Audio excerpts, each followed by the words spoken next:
Bonjour chers amis, heureux de vous retrouver aujourd'hui dans cette formation de RH.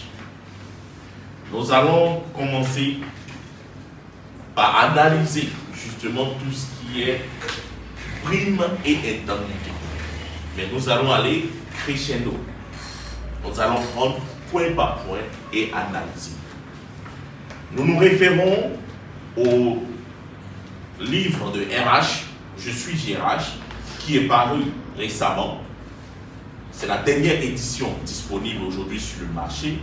C'est un livre qui a été édité par tedvaster.org et un super ouvrage. Sans plus attendre, nous allons commencer notre formation et je vous prie, Madame, de lire. La classification des indemnités. Classification des indemnités. Une indemnité peut être retenue dans le cadre d'un tort ou lorsque l'entreprise ajoute un élément ou une charge nouvelle sur la responsabilité de l'employé. Tandis que la prime est une somme qui vient encourager, sanctionner une bonne action de l'employé. En l'absence Alors, pause. Donc, ce qu'il faut comprendre déjà, parce que j'ai l'impression à chaque fois d'entendre les gens mélanger indemnité et prime. Une indemnité, c'est lorsque l'entreprise vous cause un tort. Exemple, on vous enlève d'ici, on vous envoie en mission. Vous avez une indemnité de mission. Parce qu'on vous a déplacé. Vous pouvez avoir une indemnité de logement.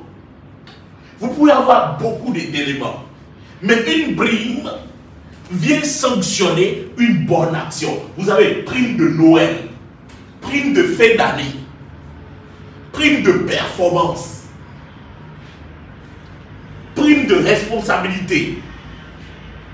Ok? Prime de quoi? Allez-y, laissez libre cours à votre imagination. Pardon? Prime d'ancienneté, prime de sérieux. Est-ce que vous me comprenez? Mais lorsque l'entreprise vient vous proposer un tort, c'est là où on parle d'indemnité. On vous a licencié sans préavis. Vous avez l'indemnité de licenciement. Donc, il y a une différence qu'il est important de souligner entre indemnité et prime. Vous, aujourd'hui, en tant que des professionnels du métier, vous ne pouvez pas mélanger les torchons et les serviettes.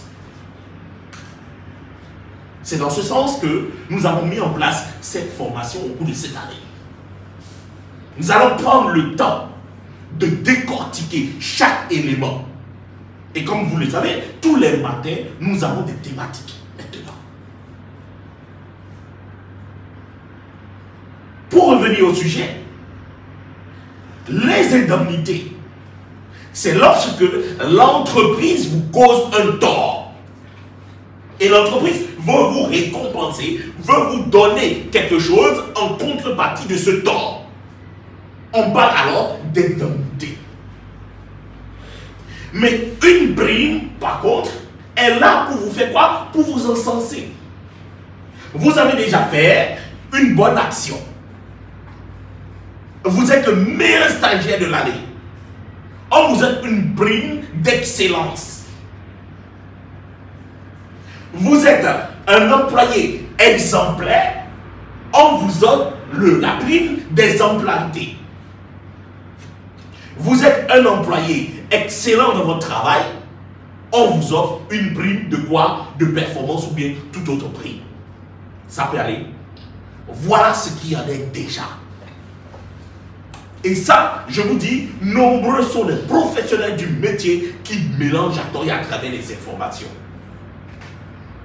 Ils vont vous parler de prime de licenciement. Est-ce que le licenciement est une prime? Non, c'est une indemnité. Un professionnel déjà doit avoir un jargon assis. Doit avoir l'expression qu'il faut par rapport à son corps de métier. Pour un non-initié, on serait d'accord qu'il mélange les torchons et les serviettes. Mais pour un initié comme vous, pour des initiés comme vous, vous ne pouvez pas vous permettre ce genre de luxe. C'est un luxe que vous ne pouvez pas vous payer. Ça peut aller. On continue la lecture.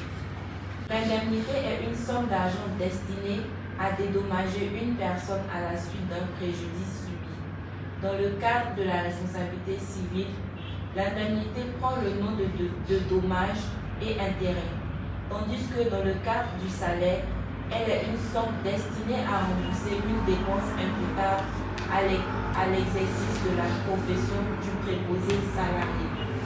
Elle ne constitue pas un élément du salaire, mais un supplément au traitement des salariés destiné à couvrir certaines sujétions ou à compenser une augmentation du coût de la vie. Ok, donc là, tout le monde a compris. Ça peut aller.